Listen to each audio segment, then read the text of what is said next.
there's the TP, the lightning crash as well. The whirling death, I don't think it saves you today, Spawn, though. He gets out, now TP on the back. You're trying to flash away, but there ain't no flashing. As now that Repel actually gets him over to Diplex to give over the kill, and a shutdown to the mid laner as well. Also, so many beefy frontliners for this Zeri to play behind. That is really big for Lost. His positioning mistake in game 1 cost C9 the game. Good opportunity for him to make up for that here. It is indeed, as we're getting into game number 3 between Dignitas Challengers and Cloud9 Challengers. We will see who takes that next step in this best of 5. Both teams reuniting for our grand finals after a long, hard road here in our spring split. Having met in the upper finals, Dignitas took that win, and now Cloud9 trying to get a little bit of revenge. I think Kraken Slayer is still the no-brainer option on the Trist, but just some keep your eyes on, as it is a little bit of a quieter early game. And I think important to note, I mean, Elise still hasn't really rotated out those top camps. That blue buff is still sitting there for the side of Dignitas, so I find kind of funny. Diplex. Got some shoes on all 8 feet. We'll see if that can help out in Sandy. And that was a big buster shot. Tomio getting low first blood for Exyu. And the spider is feasting today. Great awareness from Insanity to turn it right on around. Tomio flashes forward, but not under turret this time. Tomio goes down early on. And I love that read from Insanity. I mean, that just shows these guys have played this composition. They know their limits. Everything was blown right bot lane. Now the trouble ain't stopping now as Lost goes to Exyu. A second kill for the Dignitas Challengers jungler. And look at all the minions that are being lost to the AD carry. Yeah. They're an ult. Speaking of effectiveness. Try to get a little bit of something onto Insanity there.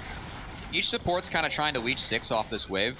Not to mention just get Prio for the Herald. Funnily enough, though, Exyu actually dipping because they could always dive bot again. I think putting behind the Zeri is worth it. Fakegod doesn't have a way out of this one. We got a 1v1 between the top laners, but it's not going to end up in much. You can't hit that accelerated shock blast. I think this is worth. So Herald is matched by C9 while all this is going on. Diggs says, you know what? That Renekton's big enough. We're a little scared. Solo bolo for the Fakegod of Cloud9. That is huge coming through. This well enough to make it happen, but it definitely is a higher level of execution. But Dig has proven today and in the past that they are up to that bar of execution. Yeah, and with no turret down on the bottom side, we are seeing another engage from Cloud9. This turret's almost dead.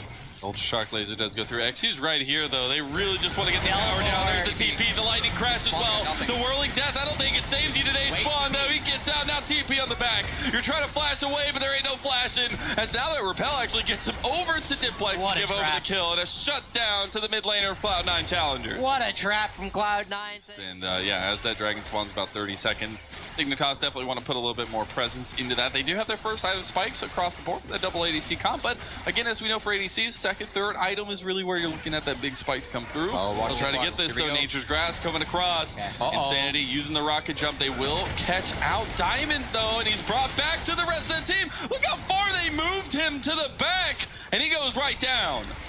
So well for them, it has not been denied, and they are perfectly fine going for this constantly because it sets up moments like this where you catch out Hoon in the side lane. Zeyzal will throw up that Cloud9 emote, and that's all that's left down here in the bot lane as he picks up the kill too. Great kill coming through from Cloud9. Yeah, Tomio. Really smart decisions with what they have in their inventories and also how they're playing out the map, is they're going to continue to try and use these saplings to get control back over this portion as Diamond. He's pulling the trigger again, man. That's all you got to do every single time, and especially they catch out the support, the only tanky member of the team, and Diamond's already going down to Lost. Exyu should be quick to follow. You got a 1v1 in the side lane, but it's 2 quick kills to Cloud9 Challengers, all onto Lost as the solo goes down again. Fakegod! This is looking so...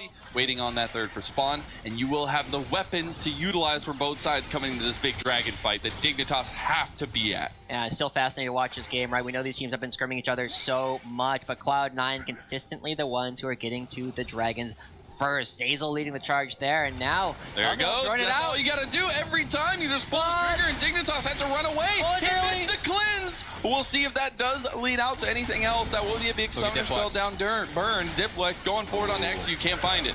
There's the Glacial Fissure though. Death Sentence onto Zeyzal. The Whirling Death. They found Insanity, but he does rocket jump out of there. Oh my goodness. You thought they nerfed that Ultra Shock Laser. They didn't nerf it enough. Fakegod! He gets a shutdown on the Lost there. And Cloud9 have pounced. And Fakegod. Another Nature's Grasp available from Tomio, and he's stepping up now as well. The big thing is when we came into this, who said Dignitas have some decent decent good, poke. this is good. They have some decent ways to get some damage down ahead of time. Well, looks like if that damage is enough, Zeyzal goes down to Spawn. Spawnling finally cashes in. It might be a little too late, but they at least get something back and even up the fight. Supposed to be the big spike for Hoon. C9's going to get mid and deep. We'll see if they even look at the Elder. They probably don't want to risk flipping it, and they can just take the base on their own. As C9, again, so far ahead at this point. Yeah, it's a 4K gold lead, but given the drafts, given the comps, C9 busting through these objectives, that's the first inhibitor is going to fall. We'll be taking it nice and reserved. I will say Spawn and Insanity are both on their 4th items now. If that makes any difference in terms of damage. We have seen that their damage does stick pretty heavily if they can make it in, but it's the Nature's Grass that comes up every couple minutes. That is the most difficult thing for them to deal with. And you see some of that poke from the Infernal Soul that comes through. Yeah, and you see the counter shot coming through from Hoon, lands on the Loz, like, okay, let me go hit the minion wave, and Thanks, they are good. Zeri. Thanks, Oh, Diamond. Diamond needs to go for it. He tries to make the desperate play, but it's in desperation that Dignitas find their weaknesses, and it's Cloud9 with the front to back that Dignitas don't have any part of. That'll be 3 kills going over, only 2 left, and it's the double ADCs. How fitting, but there's not anything for them to do. That is 7 games in a row. Cloud9 have not lost a front-to-back team fight this entire time, and Dignitas, they are backs against the ropes. This Maokai is a problem, and Cloud9 moving to match point and tournament point. Match point in our grand finals as well, Cubby. A nice finish for Cloud9 in Game 3. And I gotta say, you know, when you're looking to win